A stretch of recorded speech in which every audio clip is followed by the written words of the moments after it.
Welcome to the Heaven on Earth podcast, a world where you study the story you were born into and redesign it into the story you choose. A world where you can have heaven on earth right here, right now, no matter the past. For me, heaven on earth is a holistic experience, leading with the heart, engaging with mind, body, and spirit. It's mindful, fostering calm and secure attachments. As we rise into consciousness, it's an earthly journey where we sensually embrace dynamic living. Welcome to the Heaven on Earth podcast where psychotherapy meets spirituality. I'm your host, Claudia Cauterucci, and I want to talk to the part of you that feels both heartbroken and helpless right now because the world does feel like it's on fire. It does feel like there's imbalance everywhere. Violence, corruption, chaos, uncertainty. And you might be thinking, I'm just one person. What can I do? So let's pause right there because I want you to know something. I'm passionate about you knowing something that just might help you see things in a completely different way. And it's the exact reason why I started this podcast in 2023 for this time right now in humanity's evolution and straight up for 2025. You are doing something when you heal yourself. You are part of a larger wave, a tsunami of healing that is forming on this planet right now. As always, we're going to talk about it from a multidimensional lens. The all is in the small is in the all. I've taken it from the big concept and the tagline of my dynamic meditation method, which is heal yourself, heal the planet. And today, what I'm going to do is break it down into different ways of thinking about this, as I always do. So take what resonates, discard what doesn't. Always on my podcast, take what fits you, because I'll talk about it in multiple ways, and discard anything that doesn't fit you. The important thing is that it hit home for you. Number one, the 100th Monkey Theory, the healing wave. There's a theory called the 100th Monkey effect. In short, when enough members of a species adopt a new behavior, it suddenly becomes collective. It catches on. One monkey on an island learns to wash its food, then another, and suddenly monkeys on other islands learn to do it too and start doing it, even when they've had no contact. That's what's fascinating.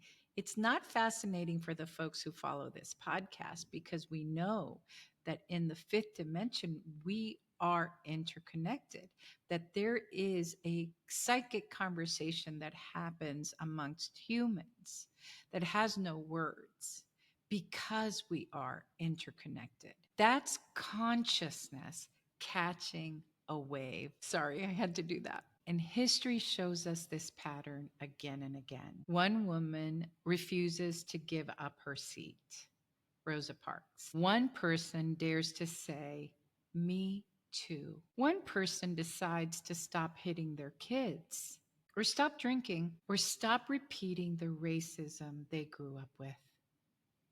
So listen, we're not saying it's not hard, it's not scary, terrifying even. We're not saying it's not messy. Did you listen to my last podcast? Things are messy when we decide to change things, whether it's in your home or it's in the on the globe. But that one act cracks open possibility. And possibility is the magic of life. It's the miracle-making magic of life. Possibility. It stops the dominoes of generational trauma from falling forward. And that's how the wave builds. Let's move to number two. When healing trends. You know how we say all the time it's trending? Well, that's what we're after. Imagine, just imagine, if emotional regulation, if healing became the next big trend. That wave has already started since the pandemic, since 2020. Imagine if composure was celebrated, which it is in lots of movies. When you see the hero move very slowly or move into slow motion because they are pausing and in their wisdom are strategizing their next move, not emotionally dysregulated, but emotionally composed. Imagine if we celebrated composure the way that we monetize chaos and destruction. Give that a thought. Imagine if nervous system regulation, compassion, and spiritual maturity became the status symbols of this time, of our time. What if we made healing go viral? And we're already doing it. TikTok, Instagram, people are talking about this, about when they go to therapy, about their sobriety. There's sober bars all over New York City these days. We change culture. We change algorithms.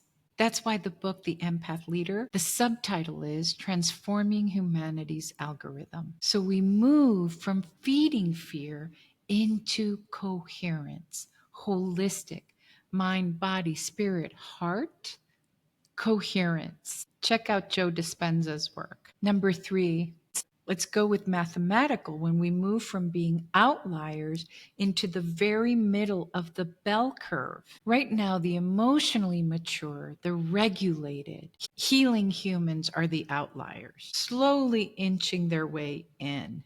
But once enough of us do this work, once we move from 1 to 10 to 100 to 1,000,000, and on and on and on, we shift the bell curve of humanity. We stop being the exception and we become the new norm. That's how evolution, R-evolution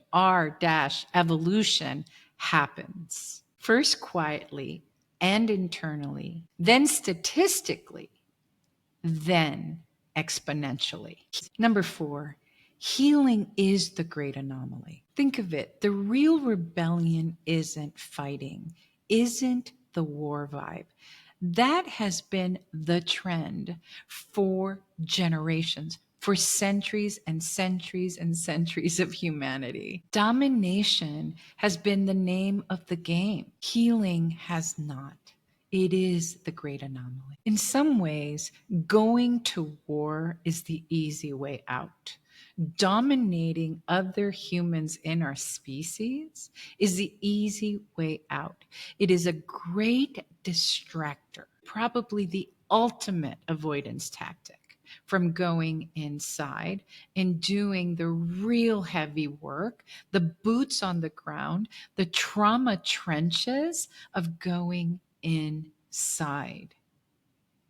So we project, we blame others, we torture, we dominate. The war vibe is the easy way out. I know that sounds bizarre because it hurts so many people, because the hard work is saying, how am I contributing to the demise of what's going on around me, right? Which is what the narcissist will never do. The narcissist blames.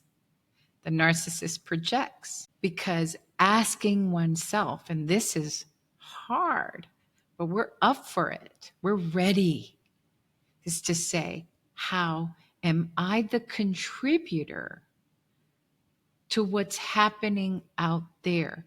Can you see that you asking that question, you all by yourself, is doing something enormous for the planet, for your culture, for your people? Healing is the great anomaly of our times, y'all, because it requires radical honesty, transparency with the self, courage, and humility. It asks us to go in, which is, is my jam, other than blaming it outside of ourselves, including blaming our parents or our lineage. Why not be the courageous one who says, this stops with me? Esto para conmigo. This stops with me. The great adage, peace begins with me, healing begins with me, and healing provides peace to the frequencies around me, to my family members, to my people. That's where it starts. You are doing something. Remember, war is avoidance. War is externalized pain. Digging inside, facing your shadow, regulating your emotions. That is the heroic act of this era. My podcast on the era of emotions, because this is what I see as happening, is more the era of emotional regulation. This is the era of spiritual literacy, psychic literacy. And for me, psychic is the combination of emotions, which are invisible, but are workable. We know how to harness, how to move it. I talk about emotional regulation as being like we are the DJs. We know when to raise the volume, when to lower the volume of our emotions. And we certainly know our emotions, what's happening inside of us, what triggers us. Because triggers are that's the beginning of war. War with your spouse, war with your children, war with the neighbor, war on the bus. That's the beginning of war, is not knowing your triggers or why you get triggered. And that's why the inner journey is so required. And if you are doing it, you are doing the work, my love. You are. I digress. It is my belief that we are being asked as a species for a leap in evolution. We've already mastered thinking. Now it's time to mature emotionally. Imagine if our leaders, our parents, our ancestors had learned emotional regulation instead of reactivity. If they had chosen deep reflection over projection, if they had chosen dialoguing instead of dominating, all the way back to the Crusades, to witch burnings, to divisions, to caste systems, to slavery. Imagine. Now, we had to see all of that. We had to be a part of all of that as a humanity to reach today.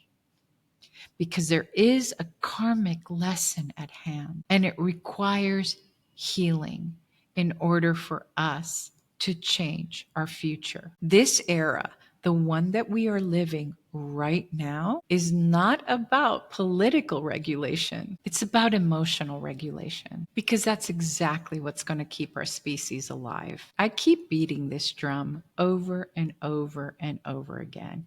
Go back to my very first podcast. Read my books. Now, number 6. Yeah, number 5 was the era of emotional regulation. Number 6, let me remind you of something ancient, true, and biblical. Because remember, we take from everything.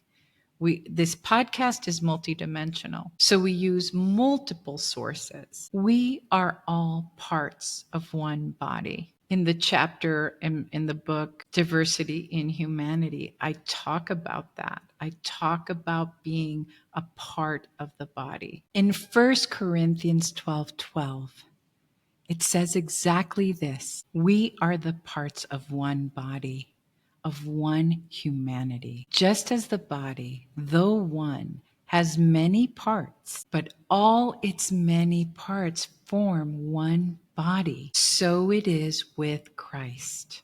Now, whether you're a Christian or not, whether you're religious or not, remember in this podcast, that's not what matters, because we learn multidimensionally. What you need to hear from that scripture is,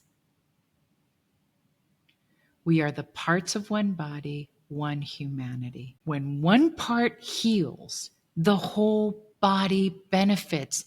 Think of when your pinky is broken, your elbow hurts, your eye is scratched, you're uncomfortable in your whole body. When one part suffers, the scripture says, the entire system feels it.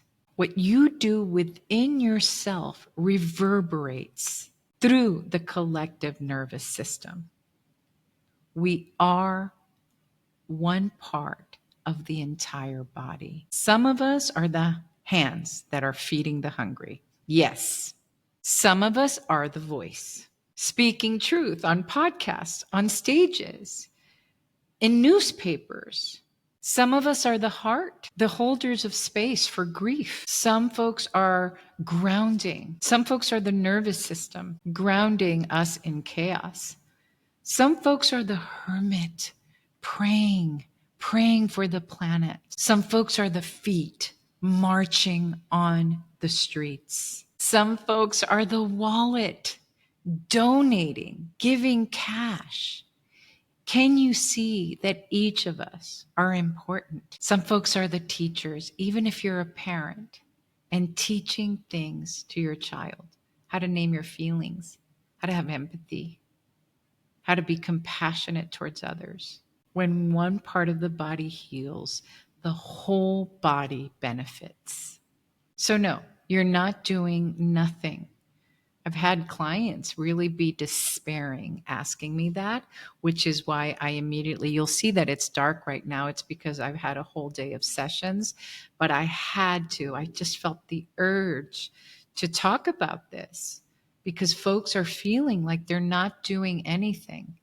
They're just doing their jobs. Well, no, not if they spent hours inside themselves trying to heal. And what does that look like? It looks like you're the one holding composure at your job. You're not the one spazzing out. You're not the one having favoritism. You're not the one projecting onto others. You're not the one who had a hard day at home and came and took it out on your kids. These are all ways that you're making the planet better. You might be the one who calls out the narcissistic uncle in your family and pays the price for that. But then you also exposed it for everyone else. These are all big moves. When you meditate, when you apologize, when you regulate, when you love more cleanly because you've healed the cobwebs of your trauma bonding, your codependence, your avoiding strategies like addictions, you, my love, are repairing humanity's nervous system. This is the work. This is the wave. Heal yourself. Heal the planet. I just had to jump on and share this. I'm Claudia Cauterucci. Let's keep doing the real work because heaven on earth starts right here in us. And remember that engagement is activism. So help me do my work by liking, by sharing, by subscribing, by commenting. Let's be in conversation about this stuff. And thanks for joining. I'll see you in the next episode of Heaven on Earth.